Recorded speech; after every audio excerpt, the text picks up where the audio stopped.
The Physiology series, Episode 4. People often ask, what are you actually doing with your hands? Is it pressure? Is it stretching? Is it deep tissue work? It's not any one of those. What I'm doing with my hands is communicating with your nervous system through controlled deformation of your fascial system. Every contact, every vector, every change in speed is chosen to deliver information clear enough to update the prediction your body has been living inside.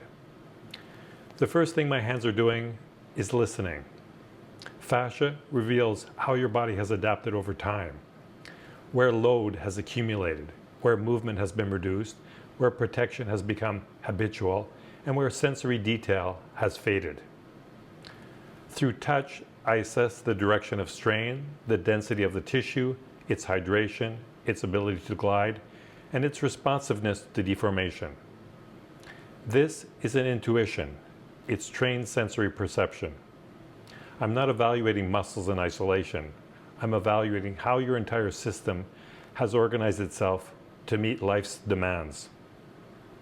The second thing my hands are doing is applying force in specific directions that create tensile strain and shear within the fascial matrix. This is important. Fascia does not respond optimally to simple linear stretching.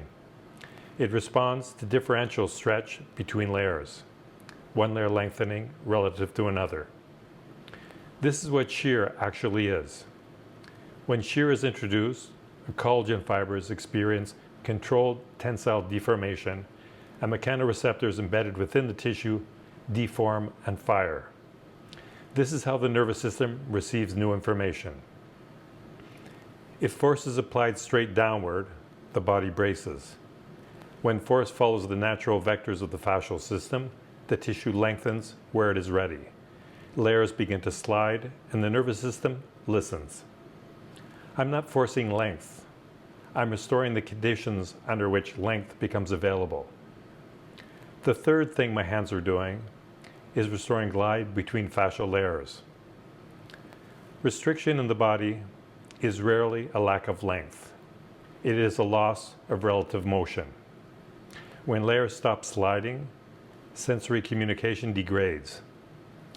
Through slow, continuous deformation, my hands reintroduce movement between tissues that have stopped talking to each other.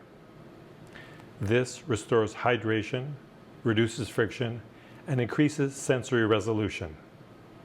Clients experience this as, my body is waking up, or I feel connected again. That is not a metaphor, it is mechanotransduction. The fourth thing my hands are doing is controlling the speed of deformation. Speed matters because different mechanoreceptors respond to different rates of tissue change. Slow, sustained deformation biases receptors associated with safety and reduces sympathetic tone.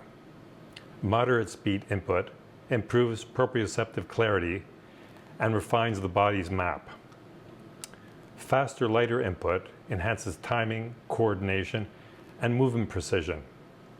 I'm not guessing. I'm choosing the signal that the nervous system needs in that moment. This is why the work feels global, not local. I'm not treating a muscle.